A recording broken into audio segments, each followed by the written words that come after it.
वैसा ही है। लेकिन यहां पर एक पता है मस्त बात क्या है, रूपर्ट जो है वो खुद भी एक सोल्जर रह चुके हैं। फर्स्ट वर्ल्ड वॉर हुआ था ना, पहला विश्व युद्ध, वो उन्होंने लड़ी थी वो जंग उन्होंने, और तब से उन्हें वॉर पोइट के नाम से जाना जाता है।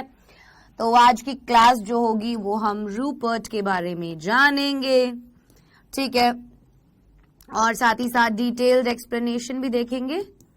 और हम क्या करेंगे बच्चे, आज की क्लास में हम लिटरेरी डिवाइस भी करेंगे, ठीक है। तो ये तीनों चीजें आज की क्लास में कवर हो जाएंगी। ज्यादा बड़ी कविता नहीं है, छोटी सी कविता है। छोटी सी कविता से याद आया, ये जो पोम है ना, ये एक सोनेट है। अब आप बोलोगे मैम सोनेट क्या होता है? सोनेट बेटा एक 14 लाइन की पोम होती है जो कि किसी एक स्पेसिफिक सब्जेक्ट के ऊपर होती है। जैसे हमारी ये जो कविता होगी ना आज की, इसका सब्जेक्ट है पैट्रियोटिज्म, देशभक्ति, सोल्जर।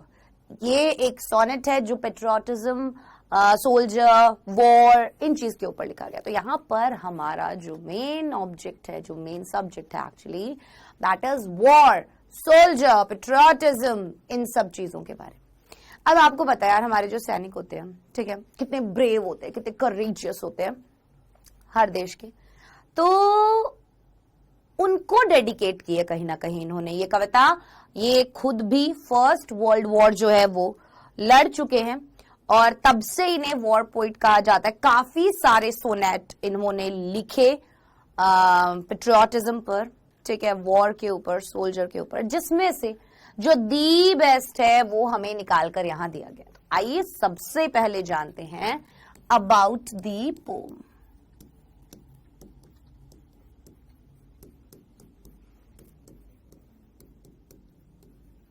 ठीक, कविता के बारे में क्या है? द सोल्जर, प्रथम विश्व युद्ध मतलब कि फर्स्ट वर्ल्ड वॉर के दौरान सैनिकों के बलिदान और संघर्ष, सैक्रिफाइस, स्ट्रगल, उन चीजों के ऊपर। फर्स्ट वर्ल्ड वॉर में कितने कितने कितने सैनिकों ने कितना संघर्ष किया, कितने बलिदान किए, कितना त्याग किया, अपनी जिंदगियां अपने देश के लिए दांव पर लगा दी। यह कविता एक देशभक्त के बारे में है। किसके बारे में है ये? एक देशभक्त के बारे में है, जिसमें वह अपने देश के प्रेम के लिए अपना बलिदान देता है कि भाई वो अपनी कंट्री से इतना प्यार करता है कि उसके लिए अपनी जिंदगी भी सैक्रिफाइस करने के लिए तैयार हो जाता है। तो मेन जो थीम हमारे यहाँ पर आज की कविता में होने वाला है, या हम बोले मेन सब्जेक्ट होने वाला है, वो होने वाला है पैट्रियोटिज्म, मतलब कि देशभक्ति, सोल्जर, वॉर, स्ट्रगल, सैक्रिफाइस, इन सभी चीजों के बारे में हम आज की क्लास में इस कविता के अंदर पढ़ने वाले हैं। ज्यादा मुश्किल नहीं लिखी, बहुत आसान सी कविता लिखी है। आपने देखा होगा कि हमारे जो देशभक्त होते हैं, हमारे जो सोल्जर्स होते हैं, हमारे जो सैनिक होते हैं, वो अपने परिवारों से कई कई महीनों तक दूर रहते हैं, बॉर्डर्स पे रहते हैं, हमारे देश की सेवा करते हैं, और वो कहीं ना कहीं ये भी चाहते हैं कि उनकी जो जान जाए ना, वो अपने देश को बचाने के लिए, अपने देश के लिए लड़ते हुए जाए। वो एक शहीद कहलाते हैं और जिंदगी भर उन लोगों को याद किया जाता है, सैल्यूट किया जाता है उनकी ब्रेवरी को। तो उसके बारे में इन्होंने लिखा है कि कितने सैक्रिफाइस ये लोग करते हैं और अपनी कंट्री से ना कितना ज्यादा प्यार करते हैं, ठीक है। रूपर्ट ब्रूक जो है ये हमारे पोएट हैं। कौन है? पोएट हैं। इन्होंने ये कविता लिखी है। इनका जन्म 1887 में हुआ, मृत्यु 1915 में हुई। 1887 में जन्म हुआ, मृत्यु 1915 में हुई। Was born in a well to do academic family. इनका जन्म जो हुआ एक बढ़िया, अच्छे, खाते पीते पढ़े लिखे परिवार में हुआ। His father was a house master at rugby school. House master कौन होता है? वो इंसान जो टेक केयर करता है, देखभाल करता है स्कूल में जो बच्चे रहते हैं, बोर्डिंग स्कूल्स में जो बच्चे रहते हैं उनकी, ठीक है, देखभाल एज इन कि सभी लोग स्कूल के अंदर है ना, ठीक है, और कोई गड़बड़ तो नहीं हो रही है, ठीक है। वो नहीं होते थे हमारे गार्जियन जैसे हम बोल सकते हैं, उसकी तरह। Where Rupert was educated before going to King's College, Cambridge. अब उसके पापा हाउस मास्टर थे रग्बी स्कूल में, और उसी स्कूल में हमारे र्यूपर्ट की भी जो एजुकेशन है वो हुई, किससे पहले, जब तक वो कॉलेज नहीं गए। कौन सा college? Kings college, Cambridge. W.B. Yeats, William Butler Yeats जो हैं, द फेमस पोएट, जो हमारे बहुत ही प्रख्यात कवि हैं, डिस्क्राइब्ड हिम एज, उन्होंने इनकी व्याख्या कैसे की है? द हैंडसमेस्ट, मतलब भाई सुंदर का भी सुंदर, superlative degree, हैंडसमेस्ट young man in England, कि भाई ये क्या है, इंग्लैंड का सबसे ज्यादा खूबसूरत एक मैन है। W.B. Yeats ने ऐसा कहा था इनके बारे में। He assumed a symbolic role that eventually turned into the myth of a young and beautiful fallen warrior. He assumed, उन्होंने माना, symbolic role, एक symbolic role, कैसा रोल? That eventually, जो बाद में, अंत में, turned into the myth, कि एक ये myth बन गया, of a young and beautiful fallen warrior, एक जवान और सुंदर वॉरियर का, योद्धा का। ठीक है, पहले वो काफी खूबसूरत थे, बहुत बढ़िया यंग मैन थे, लेकिन बाद में वो एक मिथ बन गया, और वो एक सोल्जर जो है वो कहीं ना कहीं टर्न आउट होकर निकले। He died of septicemia. सेप्टिकेमिया, घाव का सड़ना। ठीक है, कोई घाव उन्हें लग गया होगा और वो घाव सड़ गया, जिसके कारण उनकी मृत्यु हो गई 23 अप्रैल 1915 को, of the island of Lemnos in the Aegean on his way to a battle at Gallipoli. कह रहे हैं ऑफ द आइलैंड ऑफ, वो लेमनोस के आइलैंड से जा रहे थे, इन द एगिन, जो एगिन में है, अपने रास्ते में किधर जा रहे थे? युद्ध पर, गैवीपोली के। ठीक है, Brooke is remembered as a war poet, war poet के नाम से ब्रूक को जाना जाता है, युद्ध कवि, who inspired patriotism in the early phase of the first world war, जिन्होंने प्रोत्साहित किया, इंस्पायर किया किसको? पैट्रियोटिज्म को, देशभक्ति को, in the early phase of the first world war. वो जो पहला विश्व युद्ध का जो शुरुआती दौर था ना, उस शुरुआती दौर के दौरान उन्होंने काफी ज्यादा देशभक्ति के ऊपर चीजें लिखी, and his reputation chiefly rests on 5 war sonnets. और उनकी जो ये रेप्यूटेशन है, उनको जो जानते हैं लोग, ठीक है, वो किस बारे में जानते हैं? On 5 war sonnets, 5 war sonnet इन्होंने लिखे थे, जिसमें से द सोल्जर जो है इज अनडाउटेडली, बिना किसी शक के, the best and the most anthologized, सबसे ज्यादा बेहतरीन और सबसे ज्यादा संकलित किया जाने वाला सोनेट जो है वो इनका कहलाता है। ठीक है, तो सोल्जर जो है कई सारे 5 वॉर सोनेट इन्होंने लिखे। याद रखना कितने वॉर सोनेट? 5 वॉर सोनेट इन्होंने लिखे, जिसमें से द सोल्जर जो है इज द बेस्ट। ठीक है, यहां से हमारी कविता शुरू हो जाती है। देखते हैं क्या कहना चाह रहे हैं भाई। कुछ शब्द है, उनके मीनिंग्स मैंने यहां पर लिख दिए साइड में, समझो। If I should die, think only this of me, that there is some corner of a foreign field that is forever England. There shall be in that rich earth a richer dust concealed, a dust whom England bore, shaped, made aware, gave once her flowers to love, her ways to roam, a body of England's, breathing English air, washed by the rivers, blessed by son of home. And think this heart all evil shed away, a pulse in the internal mind no less, gives somewhere back the thoughts by England given, her sights and sounds, dreams happy as her day, and laughter learnt of friends and gentleness, in hearts at peace under an English heaven. कुछ समझ में आया?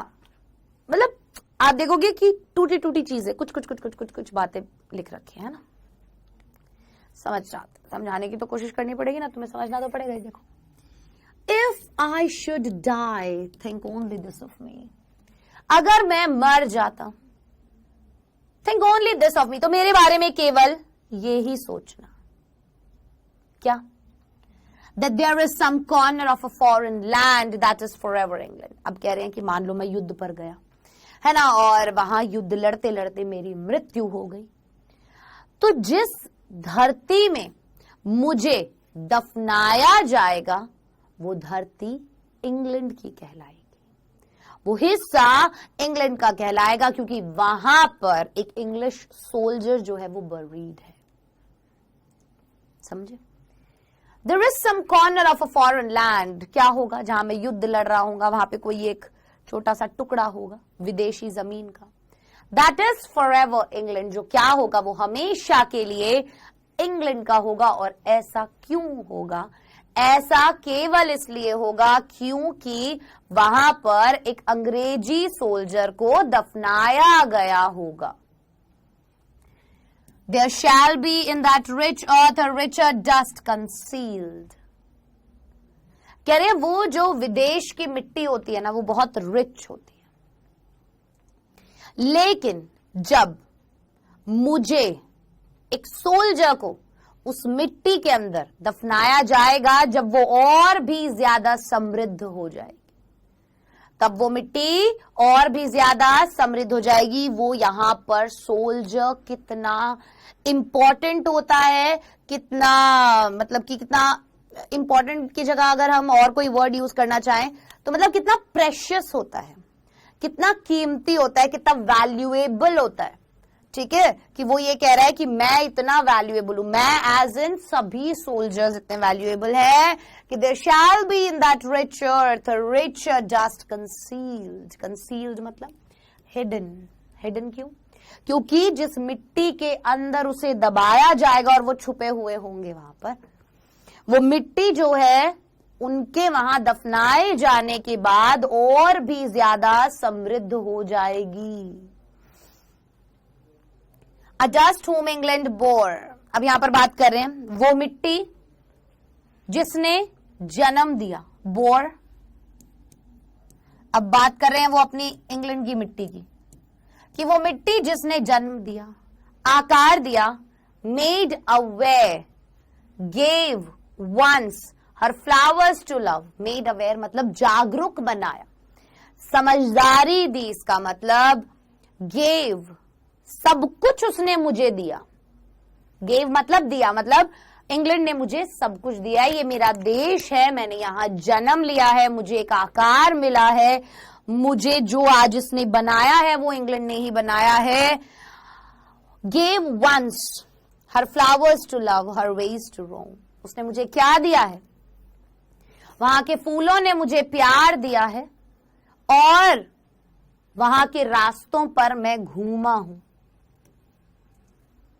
समझे? मतलब वही मैंने प्यार किया है, वहीं के फूलों से मैंने प्यार किया है, वहीं की मिट्टी ने मुझे आकार दिया है, वहीं की सड़कों पर राहों पर मैं घूमा हूं, मतलब मेरी जिंदगी जो है वो वहीं पर बीती है। अ बॉडी ऑफ इंग्लैंड, मेरा जो शरीर है वो इंग्लैंड का है, मतलब मैं जो बनाया गया हूं, मैं पूर्ण रूप से संपूर्ण रूप से कहां का हूं? इंग्लैंड का। माई बॉडी, अब बॉडी एक ऐसा शरीर जो किसका है? इंग्लैंड का है। मतलब मैं अपने आप को संपूर्ण रूप से इंग्लैंड को समर्पित कर चुका हूं कि भाई मैं जो आज हूं, मैंने यहाँ की मिट्टी में जन्म लिया है, मैं यहाँ पर खेला हूं, कूदा हूं, घूमा हूं, फिरा हूं, प्यार मिला, सब कुछ मिला, मुझे बनाया ही, जागरूक बनाया, जो भी आज मुझे बनाया वो इंग्लैंड ने बनाया, यहाँ की हवा में मैंने सांस लिया है, इसीलिए मेरा जो शरीर है वो इंग्लैंड का है। और अगर इंग्लैंड के लिए मुझे जान देनी पड़े तो नो डाउट मैं बहुत खुशी खुशी दे दूंगा। Breathing English air, English air मतलब अंग्रेजी हवा में ही मैंने सांस ली है। वॉश्ड बाय रिवर्स, यहाँ की नदियों में मैं नहाया हूं। Blessed by sun of home, sons of home, आशीर्वाद मिला है, मतलब किसका? धूप का। मतलब कि नहाया हूं किसमें? नदियों में, सूरज की धूप, सांस, हवा, हर एक चीज का आनंद मैंने लिया है। तो कहां? इंग्लैंड के अंदर ही, इंग्लैंड में ही। सूरज हुआ, धूप हुई, पानी हुआ, सब कुछ मेरे पास जो आया, मुझ तक पहुंचा, वो सब इंग्लैंड का था। समझे?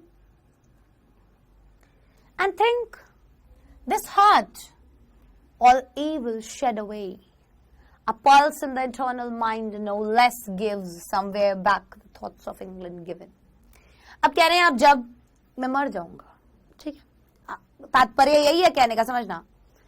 और जब मैं मर जाऊंगा तो मेरा ये जो दिल है, ठीक है, और मुझे ये मोक्ष की जो प्राप्ति होगी, ठीक है, तो मेरी जितने भी इवल्स होंगे, मतलब मेरे अंदर की जितनी भी बुराई होंगी वो क्या हो जाएंगी, कहीं गायब हो जाएंगी, खत्म हो जाएंगी, नष्ट हो जाएंगी, क्योंकि मैंने अपने देश के लिए जान दी। तो जो भी बुरी चीजें हुई या जो भी बुराई मेरे अंदर है वो कहीं ना कहीं सब खत्म हो जाएंगी।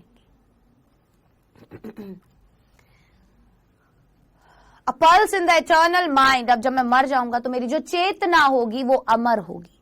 मेरा शरीर बेशक मर जाएगा, मेरी सारी बुराइयां मर जाएंगी, लेकिन मेरे जो थॉट्स होंगे, मेरी जो चेतना होगी वो अमर होगी। No less give somewhere back the thoughts by England given।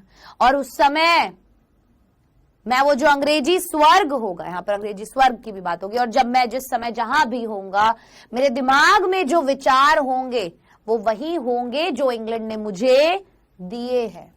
Her sites and sounds, मेरे देश के दृश्य, मेरे देश की आवाज, dreams happy as her day and laughter learnt of friends, मेरे सपने, यहां पर बिताए हुए खुशी के दिन, हंसी मजाक, लर्न्ट ऑफ फ्रेंड्स, जो मैंने अपने दोस्तों के साथ हंसी मजाक किया, जो भी मैंने सपने देखे, जो भी दृश्य है, जो आवाजें हैं, हर एक चीज जब हम जिंदा होते हैं और हम एक्सपीरियंस करते हैं, वो हर एक चीज किसकी है, इंग्लैंड की। आप यहां पर एक डिवोशन देख सकते हो सोल्जर का, कि वो ये कह रहा है कि भाई जो मैं सांस भी ले रहा हूं ना वो इंग्लैंड की ही है।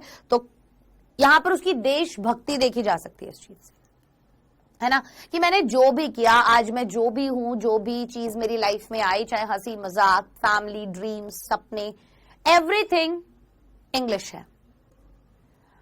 एंड जेंटलनेस और कोमलता in hearts at peace under an English heaven, ये सब चीजें मेरे दिल में रहेंगी जब मैं कहीं और चला जाऊंगा। ठीक है, कहीं और मतलब मेरी मृत्यु हो जाएगी। और वो अब दिल ही दिल में ये सोच रहा है, वो यहां पर डिमोलिशन कर रहा है। किसका? वॉर का, कि ये जो वॉर वगैरह है ना यार, ये सब चीजें नहीं होनी चाहिए। इन हार्ट्स एट पीस, हम सब अपने दिल ही दिल में कहीं ना कहीं क्या सोचते हैं, क्या चाहते हैं कि ये जो लड़ाई झगड़े, ये जो वॉर वगैरह हैं, ये सब खत्म हो जाएं और हम सब एक इंग्लिश हेवन में रहें। वैसे यहां पर वो ये भी कह सकते हैं कि जब मैं मर जाऊंगा तो मैं एक इंग्लिश हेवन में होऊंगा, जहां सब कुछ, मेरा दिल जो है एकदम पीस मिलेगा, मेरे दिल को शांति करी, सुख मिलेगा, शांति मिलेगी। मैं वो सभी चीजें याद करूंगा, जो पल याद करूंगा जो मैंने मेरे दोस्तों के साथ आखिरकार यहां पर बिताए हैं। और इतनी सी मात्र ये हमारी कविता थी, इसमें केवल वो अपने थॉट्स बता रहे थे कि भाई देख, इतनी चीज से लेकर इतनी चीज तक, मतलब कि मेरे जन्म लेने से लेकर, मेरे सांस लेने से लेकर, मेरे सपनों से लेकर, मेरे दोस्तों से लेकर, मेरी फैमिली, मेरा दिल, एवरीथिंग इज इंग्लिश, सब कुछ इंग्लिश है। मतलब मैं कंप्लीटली इंग्लैंड से बिलोंग करता हूं, ये मेरा देश है और इसके लिए मैं कुछ भी कर सकता हूं। तो ये वाली देशभक्ति, तभी वो कह रहा है कि मैं जब मरूंगा ना और मुझे जहां दफनाया जाएगा, वो जमीन हमेशा हमेशा के लिए इंग्लैंड की हो जाएगी, या वो इंग्लैंड को दे देनी चाहिए, क्योंकि वहां पर एक इंग्लिश सोल्जर जो है वो बरीड है, दफनाया गया है। और अब वो हिस्सा जो है कहां का हो गया है, इंग्लैंड का हो गया है। और साथ ही साथ ये भी बोला गया कि जब मुझे जिस मिट्टी में दफनाया जाएगा वो मिट्टी विदेशी होगी, रिच होगी, लेकिन जब मुझे उसमें दफनाया जाएगा तो वो और भी ज्यादा रिच हो जाएगी, और भी ज्यादा समृद्ध हो जाएगी। आ गई बात समझ में? चलो, दो पोएटिक डिवाइस हैं जो बहुत ज्यादा हम देख सकते हैं। पहला है एलिट्रेशन। एलिट्रेशन आपको पता है, रेपिटेशन ऑफ सेम वर्ड्स और सेम लेटर और सेम साउंड, कि जब भी क्या हो, रिपीट किया जाए, सेम लेटर हो या सेम साउंड से दो वर्ड्स पास पास रखे हो और वो रिपीट हो रहे हो, that is alliteration. For example यहां पर देखो, यहां पर अगर आप देखोगे तो आपको कहां पर दिखाई दे रहा है? सबसे पहले थिंक दिस, टी, ये क्या है? एलिट्रेशन। सेम लाइन में है ना, पास पास भी है। दूसरा आपको कहां दिखाई दे रहा है? Somewhere given thoughts of England, site sounds, sites and sounds, alliteration, happy ह की साउंड आ रही है,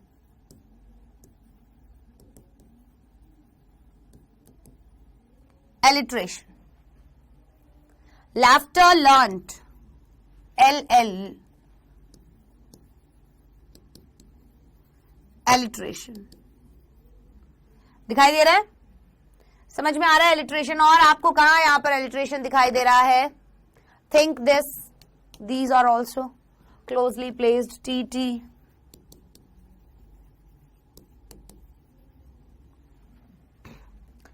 राइट। सो ये यहां पर क्या है? एलिट्रेशन लिटरेरी डिवाइस का यूज किया गया है। नेक्स्ट अगेन एक लाइन और है, foreign field, we forgot this, where it is, that is forever a, हाँ ये foreign field, this is also alliteration. ठीक है, आगे बात समझ में? Good. Next personification. What is personification? मानवीकरण। मानवीकरण क्या होता है? जब भी हम किसी भी नॉन लिविंग थिंग, किसी भी एनिमल या कोई दूसरे ऑब्जेक्ट की कंपैरिजन करें या फिर उसके अंदर हम वो गुण बताएं जो एक ह्यूमन बीइंग के अंदर होते हैं, दैट इज पर्सोनिफिकेशन, मानवीकरण। और ये कुछ लिटरेरी डिवाइस ना बहुत कॉमन है, जैसे एलिट्रेशन, मेटाफोर, पर्सोनिफिकेशन, हाइपरबोल, अक्सर आपको दिख जाएंगे ये। ठीक है,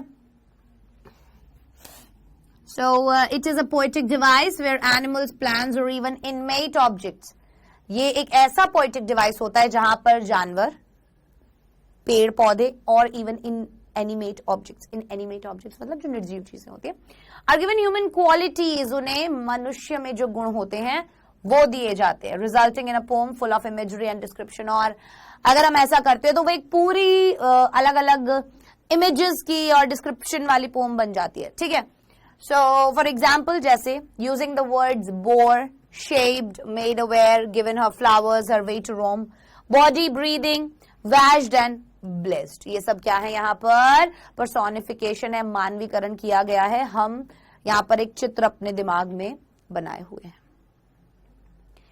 ठीक है, यहां तक बात क्लियर हो गई? यहां तक कोई प्रॉब्लम, कोई परेशानी? एलिट्रेशन और पर्सोनिफिकेशन ये दोनों चीजें हमें दिखाई दी हमारी इस कविता के अंदर। और मेन चीजें जो हमने बात की वो मैंने आपको बताया कि कवि जो है वो खिलाफ भी है, खिलाफ है वॉर के। ठीक है, उन्हें बिल्कुल भी पसंद नहीं। दूसरी चीज, ट्रू पैट्रियट, सच्चे देशभक्त वो हमें दिखाई दे रहे हैं इसमें। ठीक है, वो अपने देश के लिए जान देने के लिए भी तैयार है। तीसरी चीज हमने क्या देखी? तीसरी चीज हमने देखी लव फॉर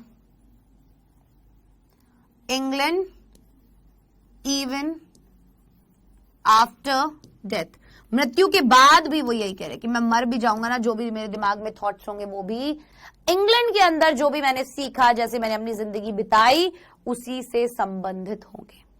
और एक चीज उन्होंने क्या बोली? उन्होंने बोला फॉरेन फील्ड जो है वो रिच, फॉरेन डस्ट जो है वो रिच है, लेकिन जब मुझे बरी किया जाएगा वहां पर तो वो और भी ज्यादा रिच हो जाएगी। Am I clear? यहां तक क्लियर हुआ? चलिए, सो ये थी हमारी आज की क्लास और अब बारी है क्विज की। सो फटाफट से खेलते हैं क्विज। क्विज का पहला क्वेश्चन आपके सामने ये रहा, the soldier is a war poem, romantic poem, children's poem या फिर नन?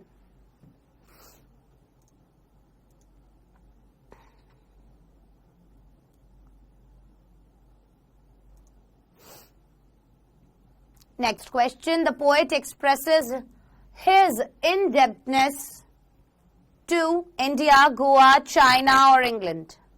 कर्जदार हम कह सकते हैं।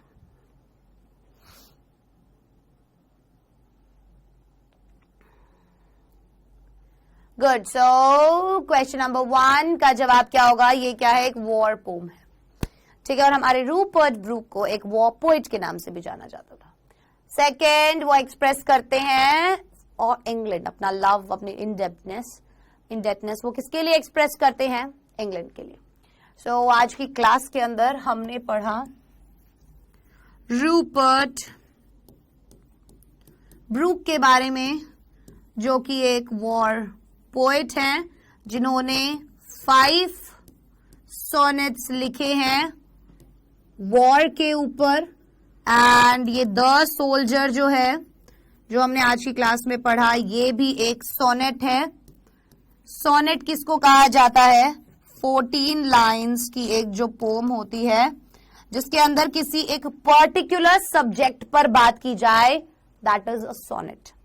ठीक है, ये कविता जो है वो बहुत पेट्रियोटिक है। सोल्जर की जो फीलिंग्स होती हैं, फीलिंग्स ऑफ अ सोल्जर, उसके बारे में बात की गई है। His love for the country, देश के लिए उसके प्यार के बारे में बात की गई है, उसके सैक्रिफाइस के बारे में बात की गई है, उसके स्ट्रगल के बारे में बात की गई है। साथ ही साथ ये जो कविता है ये लिखी गई है फर्स्ट वर्ल्ड वॉर के अर्ली फेज के टाइम में। तो ध्यान रखना कि एमसीक्यू में क्वेश्चन पूछा जा सकता है।